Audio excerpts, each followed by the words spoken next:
What's up YouTube, ODST General back again, and today guys we're going to be showcasing Tiberian Genesis's newest updates.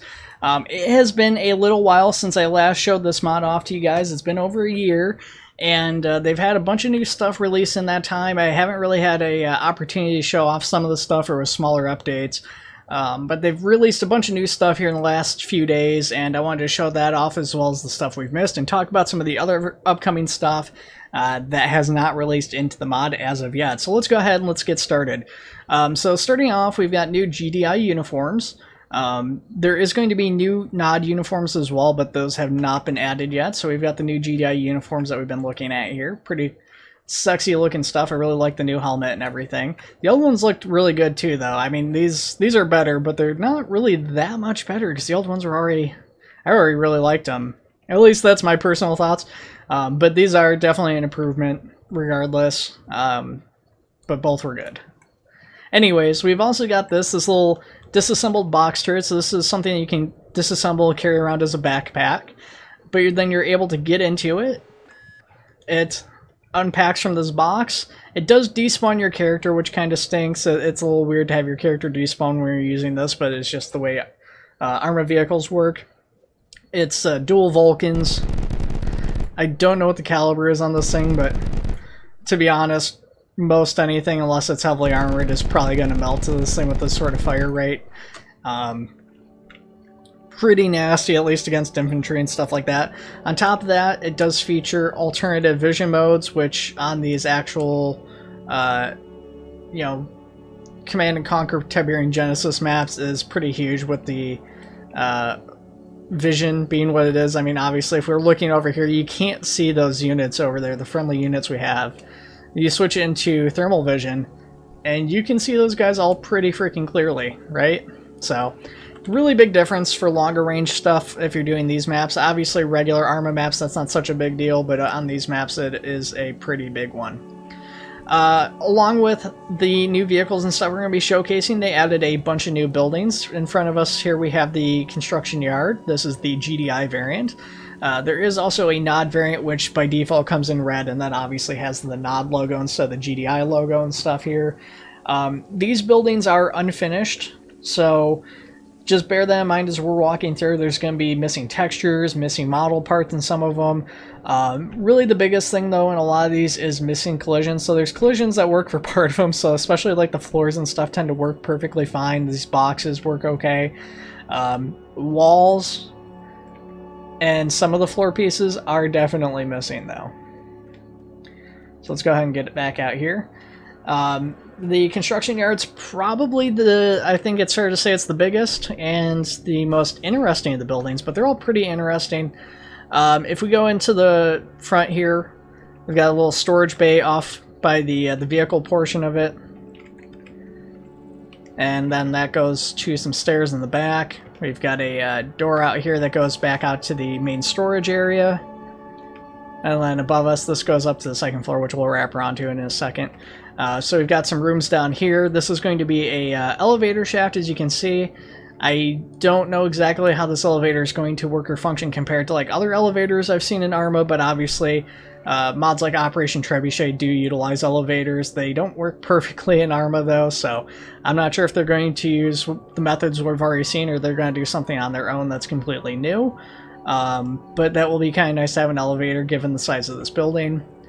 You've got a pretty large room back here that does exit out of the back of the building, as well as some of the other vehicles we need to talk about here in a few minutes.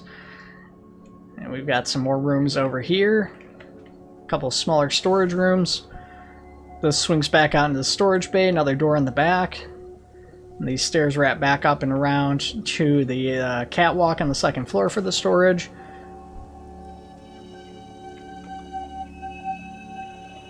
Room over here, and then this goes back up to the front.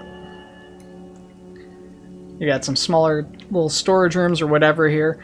I'm guessing a lot of this would be storage. I mean, you could really do whatever you wanted with it, especially since this is like supposed to be the main command center. You could have like communications rooms, or you could set these up as prison cells. There's a lot of different ways you could utilize these rooms. I'm guessing that they're going to leave them empty just so that the players can use them how they see fit, but maybe they'll fill them with some stuff. They have populated the barracks with a couple of assets, so they might do the same with this. I don't really know what their plans are, but I guess we'll see at some point.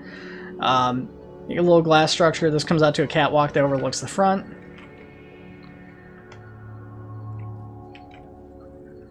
And I'm trying to avoid going through the walls because I will fall through to the first floor if I go through the walls, because there is no ground inside the walls. Oh, yeah, it's easy to miss the staircase when you go around that corner. And then, yeah, this brings us up to the command center, the elevator shaft here, and then you've got like a little office, or again, you could use this as a like a prison cell or interrogation room, although I think it makes the most sense to have that as like the commander's office. And then like a little platform up here, and then this comes up to a another catwalk that overlooks the storage area. This is a really cool viewpoint from up here, and having like the structure up here and the cranes and everything like below you with all the you know, the storage crates and everything. Again, no collision on this railing, so we're just going to go ahead and jump down though because I have invincibility. We're just going to take advantage of that to save some time. We're going to run out back and check out some of the vehicles. I was going to fly these and demonstrate them for you, but my rudder pedals have decided it wants to read as being turned when it's not. Some games do that sometimes for some reason, and Arma's one of them. I don't have that issue with like Microsoft Flight Simulator, but I do in here, and unfortunately it's really hard to showcase this for you. And unplugging it's kind of a pain in the butt, especially for this video, so we're just going to take a look at these things from the ground. So we have the Orca carryall. This doesn't really work. It works how another helicopter would work, where you fly over top of whatever vehicle you want to transport, and then you hook it, and then ropes come down and it carries it by the ropes. But it still looks really cool. It does function for what it's supposed to do, which is to carry and transport vehicles or larger objects, and it does exactly that. So it does what it needs to do, it just doesn't look perfect while doing it, is all.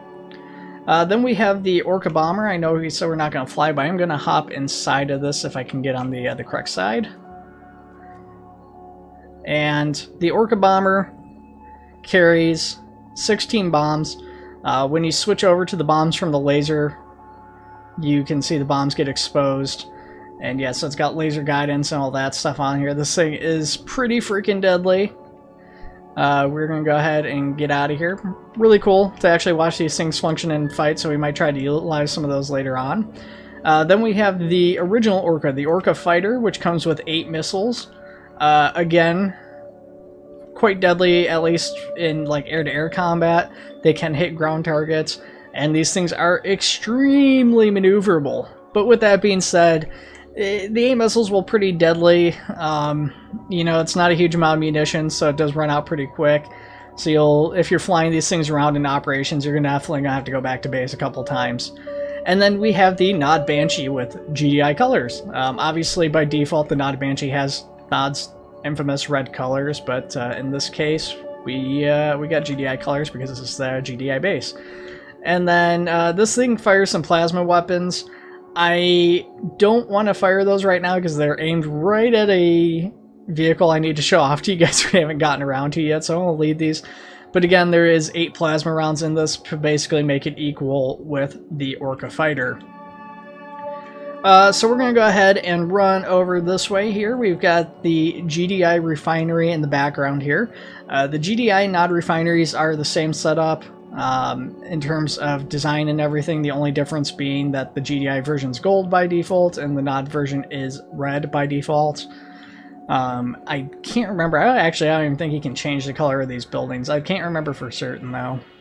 But I do like the refinery. It's a little bit more basic compared to the construction yard, but you come in here, you got this little window that you can look through and see the Tiberium being refined. Small little room over here for whatever purposes you want it, you know, employee rest area, break room, you know, command center, whatever.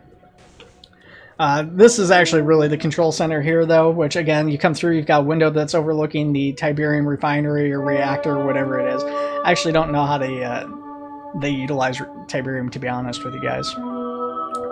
We've got placeholder control panels, which will probably look really cool when they're completed.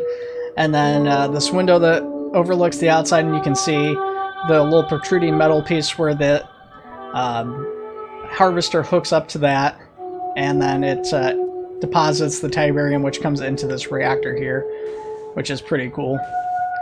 And then, of course, we can go into this room. But again, collision's not set up. And I don't know if there'd be any like downsides to going inside that room. I feel like there's multiple doors there for a reason, probably because there's radiation or tiberium poisoning or something. And then there's this upstairs area, again, with another window overlooking the outside with like the harvester and everything that we've got parked out there. So a pretty cool building. I do like this one. I like all the windows that look outside of it and how they're positioned and everything, how you can actually watch the harvesters drive up and deposit tiberium. I can't remember if I showed these off. I think these were in the mod already and I showed them off, but just in case I didn't, tiberium silos. Obviously you can't go inside the tiberium silo, but there they are. Then we have the GDI power plant, which is kind of a cooler building too. I like this one because it's got the animated aspect to it. It's got the spinning turbines. This one's a little less complete on the inside compared to, again, the construction yard, which, like I said, is the biggest. It's probably also the most complete of the buildings, obviously minus collisions. And unfortunately, it's only got the one entrance, which is on the opposite side of where we're at. We could have, I guess, run through the building because the collisions aren't finished, but, you know, whatever. This comes out, you got a big open room right here. A lot of space. I'm not sure what all they plan to add in here. This comes over to a door as you're going through, and you go out to this little catwalk that goes up to one of the turbines, and then you can see the other two spinning over there. I really like having these animated buildings, though. It's interesting to have the animated buildings. There's not really a huge amount of animated buildings for Arma. I mean, there's some. I know Operation Trebuchet's got like its wind turbines and stuff. There is a few, but not really that many animated static buildings. So yeah, that's the power plant, and then we've got the GDI barracks over here. So we'll go ahead and get in there and check that out.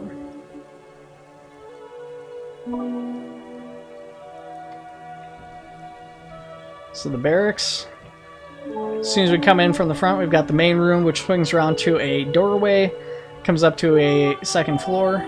So like I said, this is one of the buildings that's actually got some furnishings, so there's already bunk beds that are placed in here. These are not placed by me, these are placed as part of the building. They don't have collision. Then we go back downstairs, so we come back into that first room and we go through to the back half. So both the top floor and the bottom are segmented by a door in the center. And then this is the connecting point between the two halves of the barracks, and there's another hallway up in the front there that connects them. Again, front and back segmentation, staircase going up to the top, front and back. This side doesn't have beds though. And then this comes out over on this side, which these doors actually do have collision, so I've got to open those. So checking out these two vehicles here that our infantry are running past right now, we've got another NOD captured vehicle here in GDI colors. Again, not the natural NOD colors, but you can see the NOD insignia on it. This is the NOD artillery. This is not finished. This is very much work in progress. It does drive by default. And then if you hit G, it's supposed to take the vehicle. There it goes. Okay, now it's done it. Now it's taking the vehicle. And we are able to go into the artillery computer. And we can fire a round. And you can actually see the round firing off. The camera's now in the up position. I can't look down unless we get out of the artillery mode, so we can then go into combat mode. With combat mode, now we're in that, we're able to look around with this turret, and we can fire this turret. Now that might just be a bug. I feel like with the combat mode, this is maybe supposed to operate like a regular tank, and then artillery mode's where it locks into position and then would fire the artillery really long range.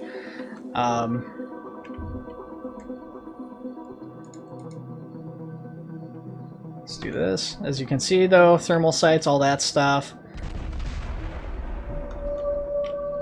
and then we can fire over there. It wasn't really great in that camera mode. You couldn't really see the shell, unfortunately. But it is firing over there. And then, yeah, we can go back into artillery mode.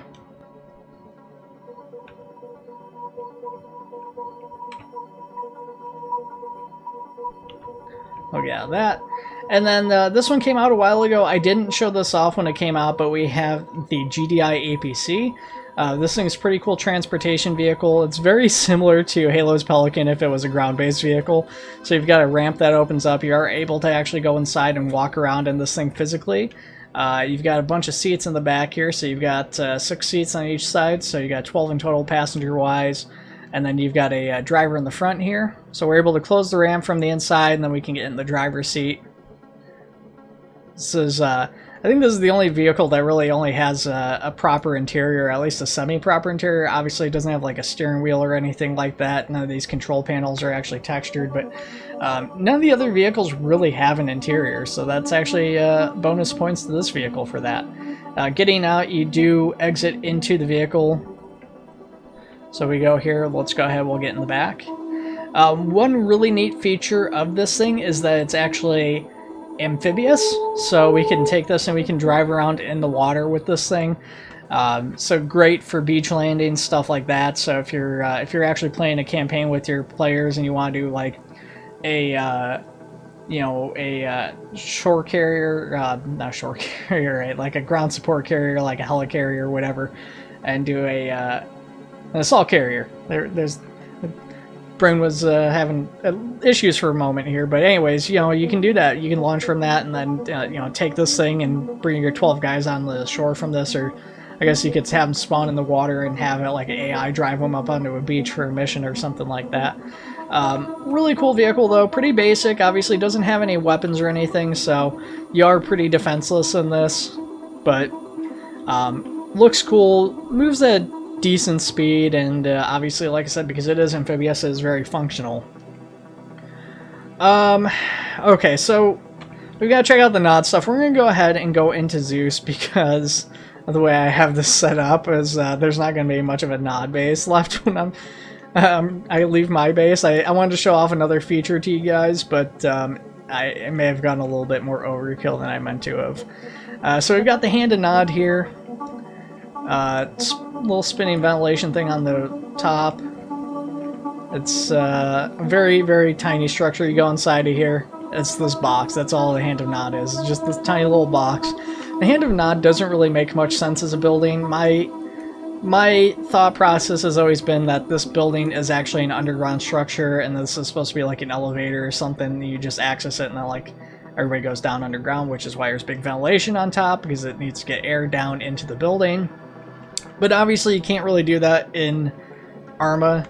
Unfortunately, you can't have a surface building and then just have the building go underground. You have to cheat it. You have to actually sink the ground in and then have it go through that way.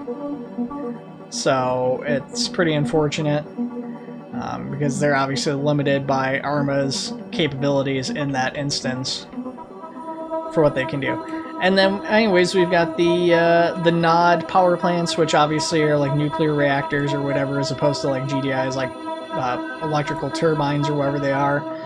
You've got the steam coming out of the cooling towers. The inside is actually far less polished. It doesn't have any ground or flooring. The collisions are missing in here. And then, if we go up here, though, the upstairs is kind of cool. I like this. It's a little control center. You got a couple of lines of computers that I guess would be monitoring equipment, and probably some computers or monitoring equipment up on the wall. And then a desk of some sort, I guess maybe like a supervisor's area or something that would be overlooking everybody from back over here. And then, you're working at this is your work desk as a supervisor. Somebody down here on the floor needs you, just turn around and talk to them from up here. I don't know exactly how they're going to have this set up. I'm guessing that this is going to be a ladder that comes up here because it's pretty small. For a staircase, I can't really foresee a staircase being in here, how tight of an area this is. It could be, I guess, but yeah, I'm guessing a ladder. So yeah, the Nod building's pretty cool. Again, here's the Nod or construction yard, whatever. And you can see again the nod red. I said it's got the nod symbol. This actually doesn't have the nod symbol. I was actually wrong. It's got a GDI symbol. But I'm guessing that's a placeholder too. I would imagine they'll probably end up changing that down the road. So, that's the nod stuff. Like I said, the refinery is the same. Now, I do have one other asset to show off to you guys, like I said, but we can't use that quite yet. So, let's go ahead and let's top out of the base here. Let's go up to the front. Warning, ion cannon detected. And, yeah, so we're just going to pan up here. And unfortunately, it's a like max viewpoint, so that's not really great depending on the angle we're looking at. But we have the ion cannon added as a structure. Now, this thing is far less developed than the other structures. It doesn't have any textures to it, which isn't so much of an issue given it's way up in the air and everything, but to spin around, it looks really cool from a distance. Ion cannon approaching. My biggest gripe with the ion cannon is that it is offset as a model, and that the ion cannon weapon that's spawned off a trigger, which we've just spawned in, spawns in above those buildings, like where the maximum draw distance is, so you can see. Oh my god.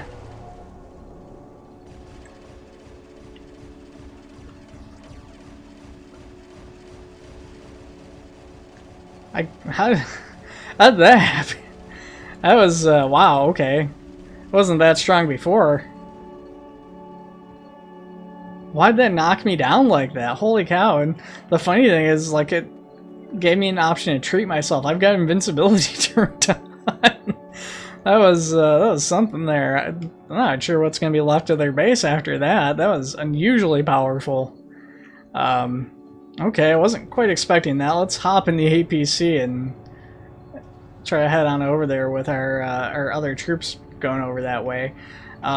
Something keeps going on with these units though, and some of them are getting killed on the spawn, because we should have had 3 Titan walkers, and I think we've got all of our Wolverines still, it looks like, but it seems like a couple of the Titan walkers actually got killed. So I don't know what sort of resistance we're going to be facing across this river. Okay, so it looks like, yeah, one of their tick tanks is dead. Their Hand of Nod, their construction yard, and their power plants are all gone, just removed from the face of the earth. And I think they had 2 infantry squads, and now they've got 1. So we seem to have gotten an infantry squad in that too. So we were pretty effective there. But with that being said, the tick tanks are pretty good. 1 Titan Walker is not going to take out 2 tick tanks. These things, when they're in the deployed state, are a lot tougher.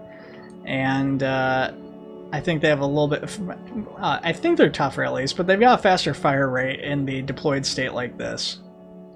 So they're going to take this thing out pretty quickly once it actually gets there. And, I mean, the Wolverines, they'll take out the infantry, but to be honest, they're pretty easy to kill. Yeah, there goes the Titan Walker. So again, we should have had 3 Titan Walkers.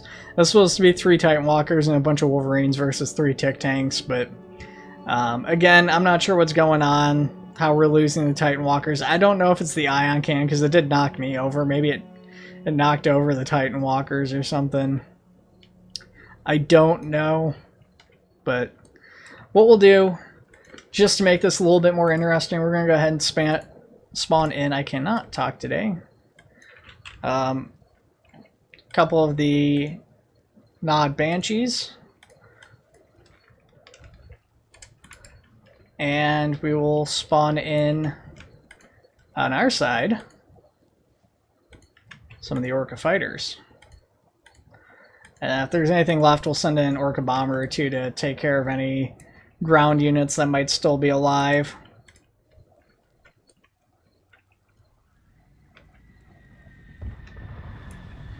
These Orca fighters, though, yeah, these things are super nimble if you're playing as a player. I do like that these things are basically fully functional as units. They've got both the Banshees and the Orca fighters. They've got flares, they've got ejection seats, so you can actually eject if you get shot down. Oh. Okay, I shouldn't be hanging out inside that. My invincibility is not very invincible, is it? Okay. Well, shoot. Let's try that again, guys. That didn't go quite to plan. Ready for orders. Waiting. On the way.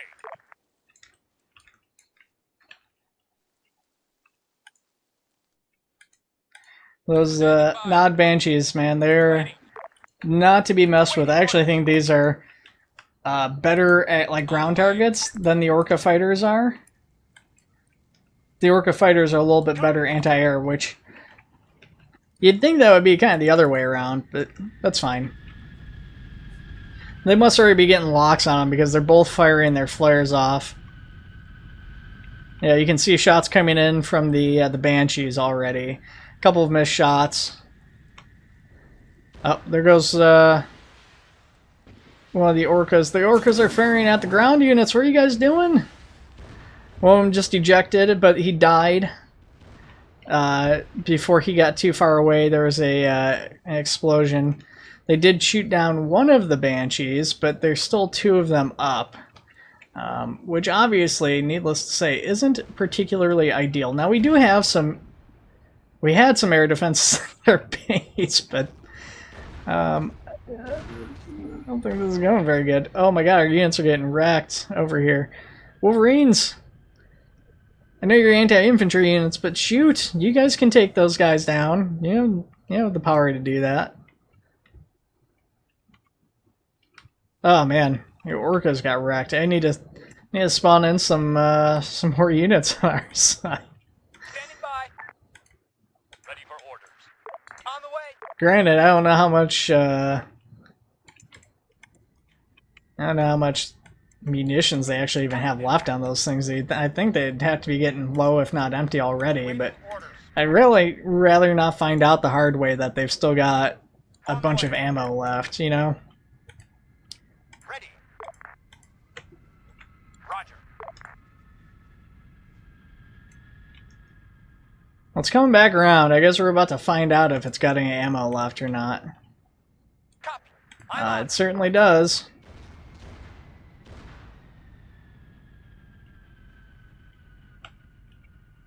Wrecked some poor infantrymen. We're gonna send in some GDI bombers. He's got his bomb bay open, and he's supposed to be going over to attack the tick tanks, but I'm not quite sure what he's doing here. Flying away from him. He died on the ground. He must have been clipping through or something. Not having a good time with the GDI jets and stuff. The last couple times I played as GDI here, they were just wrecking everybody, but not happening this time. I wanted to show off the Orca bombers, but they're not being super cooperative. Here we go. Now he's on a pretty straight flight path. He's coming in. He's got his bomb bay doors open. We might be all set to go. I don't know if that fighter's got any missiles left. Oh, that one does. Got a hit, but then you got a miss or two. Oh, missing the carpet bombing here.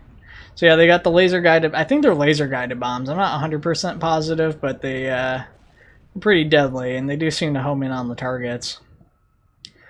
So that was not a very efficient carpet bombing one, though. I've seen these guys just come in and absolutely wreck a tank, but that guy's still alive. They got a direct hit on him, but it wasn't enough to actually kill it. The Orca fighters have decided to stop engaging the Banshee. I guess they don't see it as a threat anymore, so they've now shifted to attacking ground targets, attacking the infantry, attacking the tick tanks. Attacking everything but the one guy I want them to actually kill, which is that Banshee, because I'm guessing, again, the Banshee doesn't have much in the way of, you know, weapons. It doesn't have a lot of ammo, but what it does have, it does some damage. There's a crate there, so what we're going to do is we're going to remote control this, because I haven't actually seen this random crate yet myself. I've been trying to get these things to spawn in, and I haven't seen it. Did it just despawn as we were going to it? Ah, don't tell me that just really happened.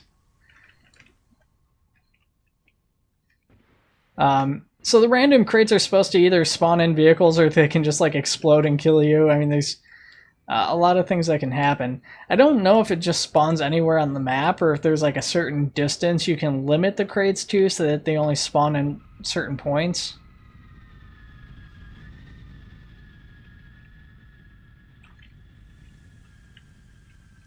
A walker that fell over on its side.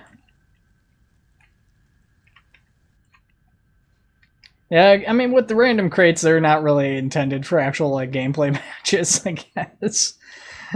I mean, they're definitely something you want to like be playing in a third-person RTS mode like this, so you could actually see them a little bit easier. On that note, we've got one right here. Ready for orders.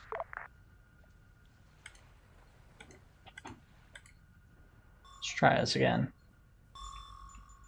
So hold space on it. This is, again, my first time doing this. I haven't messed with these crates. So spawn in, we got a Nod attack buggy.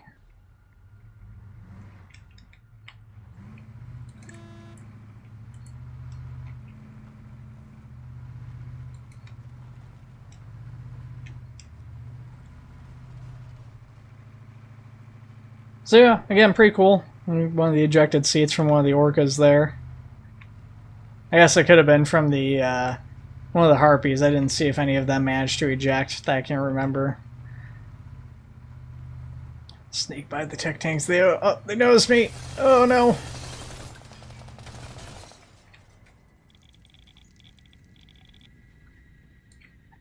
Oh, that's not where you want to end up when you die.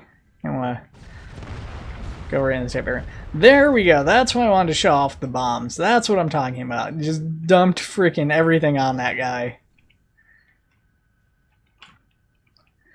Of course, if these were players on either side, this would be much more effective, but it's not. Obviously, the players could be using secondary weapons on the tanks to shoot at the bombers when they're doing these really low, slow passes, but the bombers, again, they have, I'm pretty sure, laser-guided weapons. I'm not positive, but they do have lasers on board, and the missiles do seem to guide to some extent there. They just have really weird falling patterns. I don't know which. Are you going to go land, or you're just going to go hover there because you've got nothing left ordnance-wise? But yeah, really digging the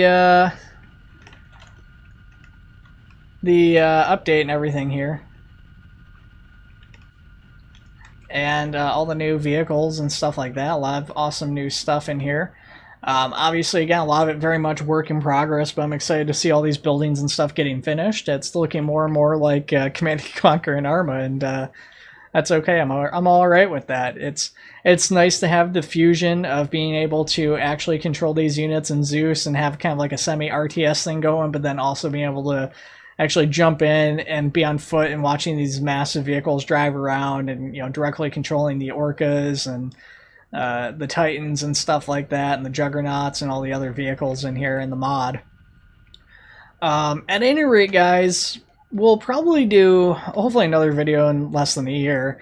Again, they've got some other gameplay modes they teased. They teased the Nod cyborgs. They teased off a capture the flag PvP mode, and they've teased off their RTS mode, which, you know, obviously it's probably the biggest thing I'm waiting for is the actual RTS mode where we can go around and you can collect Tiberium and actually harvest this Tiberium here for money, and then, you know, turn around and your harvester is going to take that to your refinery, and then you can use that to actually spawn units out of your, you know, your barracks and stuff like that. So that's going to be pretty awesome when it happens, but we are still a ways off from that point, and that could be months or years even before we end up seeing that. Hopefully not the latter, but I wouldn't be surprised at all. It's a big undertaking, and it's only a couple people working on the project, so fingers crossed it's sooner, but who knows. At any rate, guys, I hope you enjoyed the video. I hope you liked the new content. If there's anything else you guys want to see mod-wise or anything, let me know in the comments below, and we might just check it out. Alright, guys, thanks for watching. Take it easy, and I'll see you all in the next one.